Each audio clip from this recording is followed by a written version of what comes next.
Bismillahirrahmanirrahim. Ve bihi nesta'in. Elhamdülillahi Rabbil alemin. Vessalatu vesselamu ala seyyidina Muhammedin ve ala alihi ve sahbihi ecma'in. In the name of Allah, the Merciful, the Compassionate, and from Him do we seek help. All praise be to Allah, the Sustainer of all the worlds, and blessings and peace be upon our Master Muhammad, and on all his family and companions. The 12th word. Bismillahirrahmanirrahim. وَمَنْ يُؤْتَ الْحِكْمَةَ فَقَدْ أُوتِيَ خَيْرًا كَثِيرًا. In the name of Allah, the Merciful, the Compassionate, and he who has been given wisdom has been given great good. This word consists of a brief comparison between the sacred wisdom of the all-wise Qur'an and the wisdom of philosophy and science, and a concise summary of the instruction and training which Quranic wisdom gives to man in his personal life and social life, and an indication of the Qur'an's superiority to other divine words and to all speech. There are 4 principles in this word. First principle.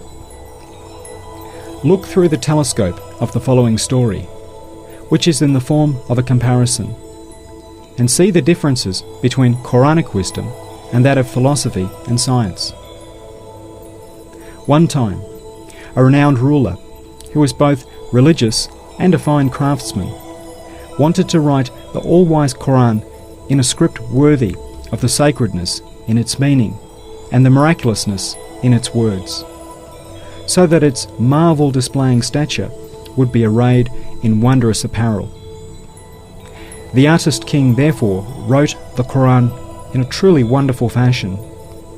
He used all his precious jewels in its writing. In order to indicate the great variety of its truths, he wrote some of its embodied letters in diamonds and emeralds, and some in rubies and agate, and other sorts in brilliants and coral, while others he inscribed with silver and gold. He adorned and decorated it in such a way that everyone, those who knew how to read and those who did not, were full of admiration and astonishment when they beheld it, especially in the view of the people of truth, since the outer beauty was an indication of the brilliant beauty and striking adornment in its meaning. It became a truly precious antique. Then the ruler showed the artistically wrought and bejeweled Qur'an to a European philosopher and to a Muslim scholar. In order to test them and for reward, he commanded them, "Each of you write a work about the wisdom and purposes of this." First the philosopher, then the scholar composed a book about it. However, the philosopher's book discussed only the decorations of the letters and their relationships and conditions, and the properties of the jewels, and described them. It did not touch on their meaning at all, for the European had no knowledge of the Arabic script. He did not even know that the embellished Qur'an was a book, a written piece, expressing a meaning. He rather looked on it as an ornamented antique. He did not know any Arabic, but he was a good engineer, and he described things very aptly, and he was a skillful chemist and an ingenious jeweller. So this man wrote his work according to those crafts. As for the Muslim scholar, when he looked at the Qur'an, he understood that it was a perspicacious book, the all-wise Qur'an. This truth-loving person neither attached importance to the external adornments, nor busied himself with the ornamented letters. He became preoccupied with something that was 1,000,000 times higher, more elevated, more subtle, more noble, more beneficial, and more comprehensive than the matters with which the other man had busied himself. For discussing the sacred truths and lights of the mysteries beneath the veil of the decorations, he wrote a truly fine commentary. Then the 2 of them took their works and presented them to the illustrious ruler. The ruler first took the philosopher's work. He looked at it and saw that the self-centered and nature-worshipping man had worked very hard, but he had written nothing of true wisdom. he had understood nothing of its meaning. Indeed, he had confused it and been disrespectful towards it, and ill-mannered even. For supposing that the source of the truths, the Qur'an, to be meaningless decoration, he had insulted it as being valueless in regard to meaning. So the wise ruler hit him over the head with his work and expelled him from his presence. Then he looked at the work of the other, the truth-loving, scrupulous scholar, and saw that it was an extremely fine and beneficial commentary, a most wise composition, full of guidance. "Congratulations! May Allah bless you," he said. Thus wisdom is this, and they call those who possess it knowledgeable and wise. As for the other man, he was a craftsman who had exceeded his mark. Then in reward for the scholar's work, he commanded that in return for each letter 10 gold pieces should be given him from his inexhaustible treasury. If you have understood the comparison, now look and see the reality. The ornamented Qur'an is this artistically fashioned universe, and the ruler is the pre-eternal, all-wise one. As for the two men, one, the European, represents philosophy and its philosophers, and the other, the Qur'an and its students. Yes, the all-wise Qur'an is a most elevated expounder, a most eloquent translator of the mighty Qur'an of the universe. Yes, it is the criterion which instructs man and the jinn concerning the signs of creation inscribed by the pen of power on the pages of the universe and on the leaves of time. It regards beings, each of which is a meaningful letter, as bearing the meaning of another. That is, it looks at them on account of their maker. It says how beautifully they have been made, how exquisitely they point to their maker's beauty, thus showing the universe's true beauty. But the philosophy they call natural philosophy or science has plunged into the decorations of the letters of beings and into their relationships, and has become bewildered. It has confused the way of reality, while the letters of this mighty book should be looked at as bearing the meaning of another, that is, on account of Allah. They have not done this. They have looked at beings as signifying themselves. That is, they have looked at beings on account of beings, and have discussed them in that way.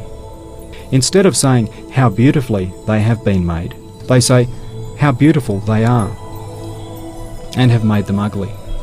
In doing this, they have insulted the universe, and made it complain about them. Indeed, philosophy without religion is a sophistry divorced from reality, and an insult to the universe. Second principle: a comparison between the moral training, the wisdom of the all-wise Qur'an gives to personal life, and what philosophy and science teach.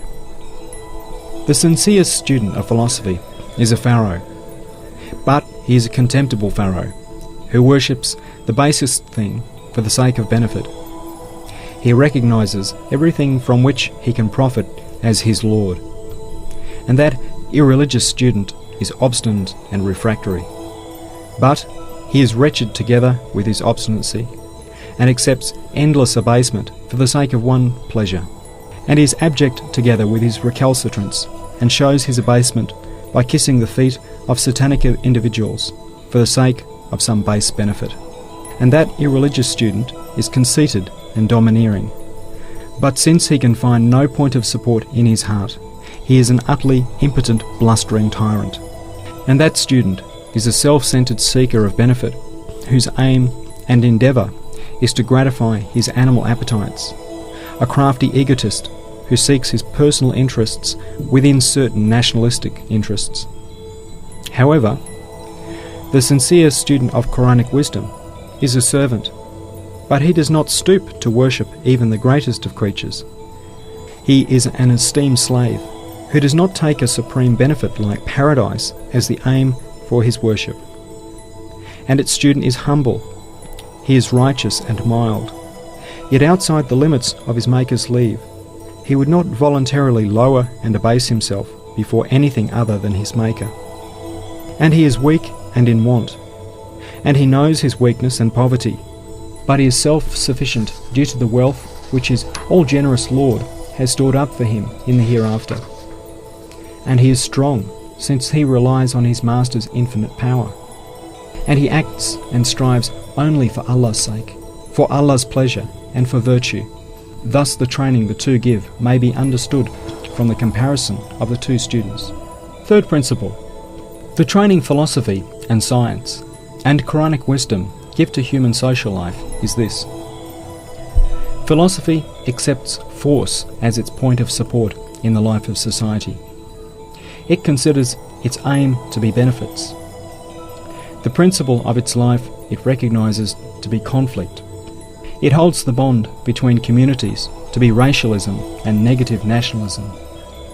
Its fruits are gratifying the appetites of the soul and increasing human needs. However, the mark of force is aggression.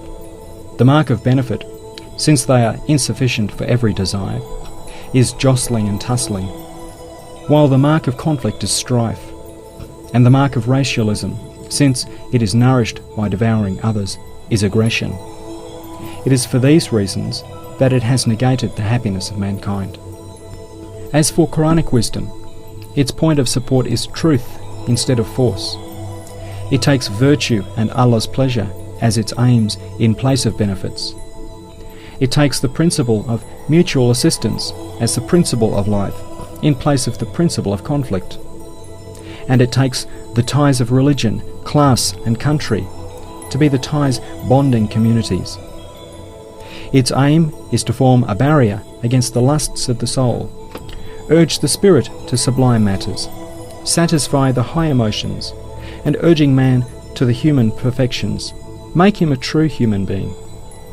And the mark of the truth is accord. The mark of virtue is solidarity. The mark of mutual assistance is hastening to assist one another. The mark of religion is brotherhood and attraction. And the mark of reining in and tethering the soul and leaving the spirit free and urging it towards perfection is happiness in this world and the next. Fourth principle. If you want to understand the Qur'an's superiority among all divine scriptures and its supremacy over all speech and writings, then consider the following two comparisons. The first. A king has two forms of speech, two forms of address. One is to speak on his private telephone with a common subject concerning some minor matter, some private need. The other, under the title of sublime sovereignty, supreme vicegerent, and universal rulership, is to speak with an envoy or high official for the purpose of making known or promulgating his commands, to make an utterance through an elevated decree proclaiming his majesty. The second. One man holds the mirror he is holding up to the sun. He receives light containing the 7 colours according to the capacity of the mirror. He becomes connected to the sun through that relation and converses with it. And if he directs the light-filled mirror towards his dark house or his garden covered by a roof, he will benefit not in relation to the sun's value, but in accordance with the capacity of the mirror. Another man, however, opens up broad windows out of his house or out of the roof over his garden. He opens up ways to the sun in the sky. He converses with the perpetual light of the actual sun and speaks with it, and says in gratitude through the tongue of his disposition, O you beauty of the world, who gilds the face of the earth with your light and makes the faces of the flowers smile. O beauty of the skies, fine sun, you have furnished my little house and garden with light and heat, the same as you have them. Whereas the man with the mirror cannot say that. The reflection and works of the sun under that restriction are limited. They are in accordance with the restriction. Look at the Qur'an through the telescope of these two comparisons and see its miraculousness and understand its sacredness. The Qur'an says, if all the trees on the land were to become pens and all the seas ink, and if they were to write the words of Almighty Allah, they would never come to an end of them. Now the reason the Qur'an has been given the highest rank among the infinite words of Allah is this: the Qur'an has come from the greatest divine name and from the greatest level of every name. It is Allah's word in respect of His being sustainer of all the worlds.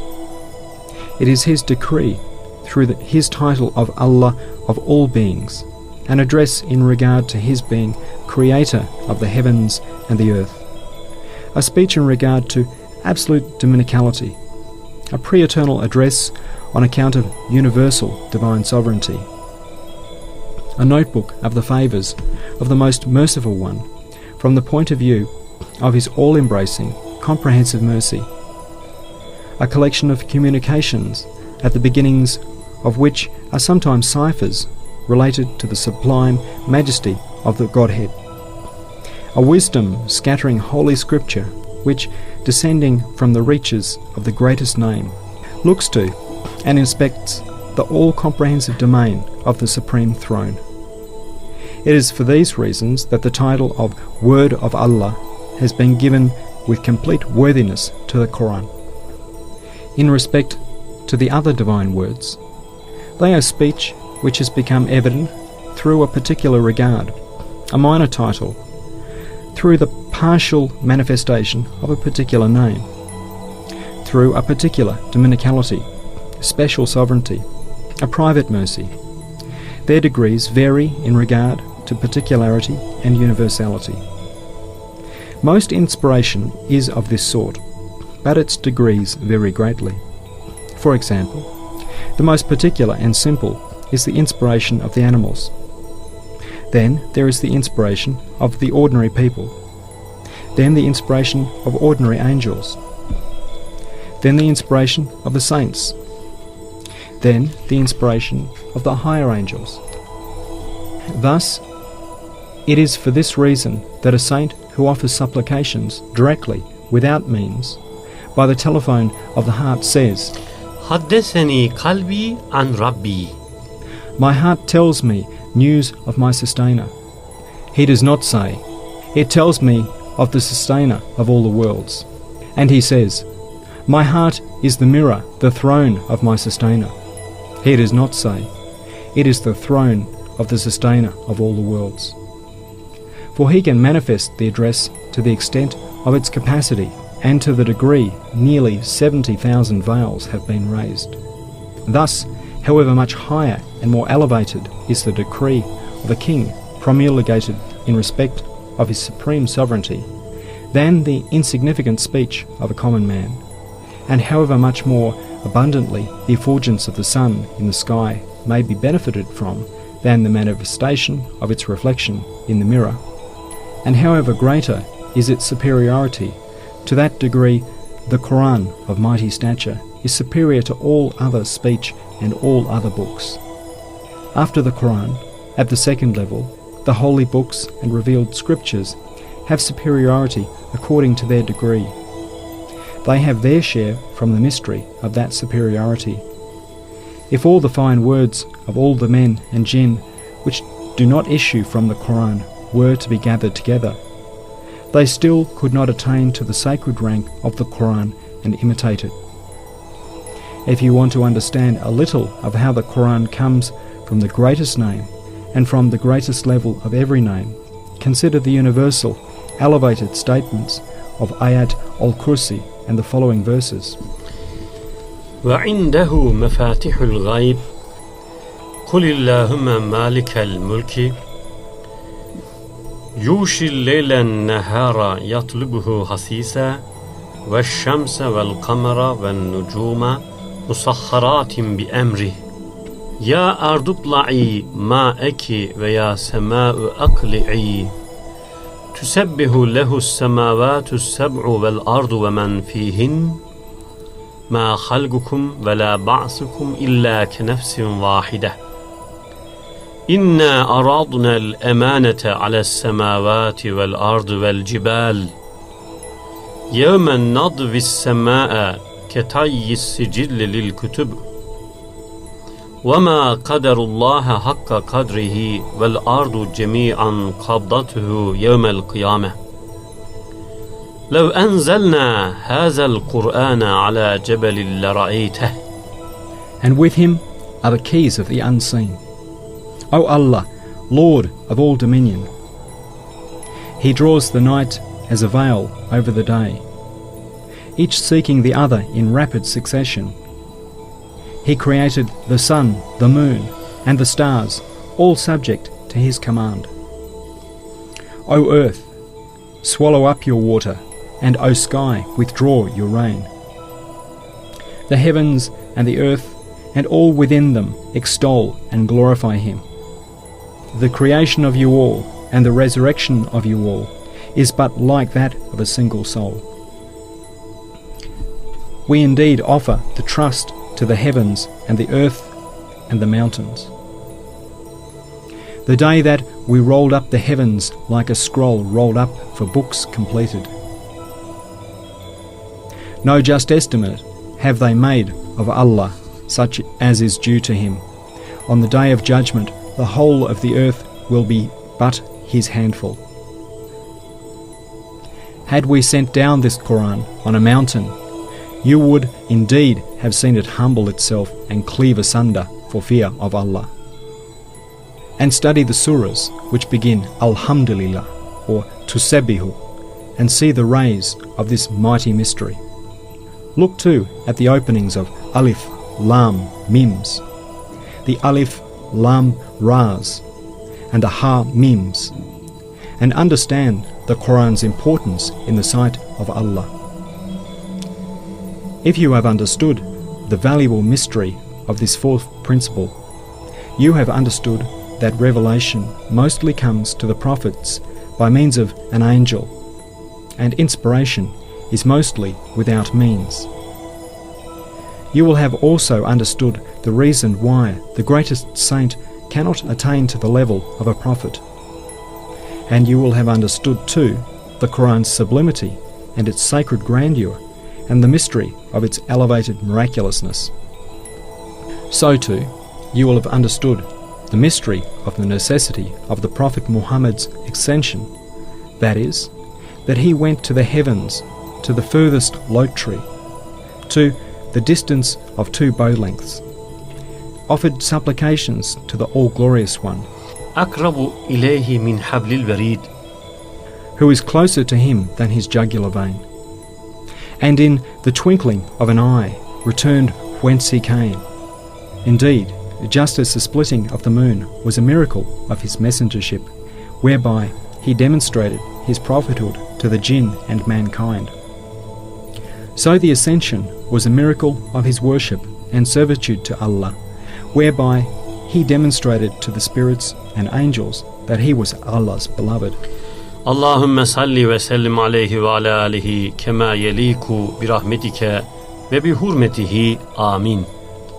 O Allah, grant blessings and peace to him and to his family as befits your mercy, and in veneration of him. Amen. Subhaneke la ilme lena illa ma allamtana inneke entel alimul hakim. Glory be unto you. We have no knowledge save that which you have taught us. Indeed, you are all-knowing, all-wise.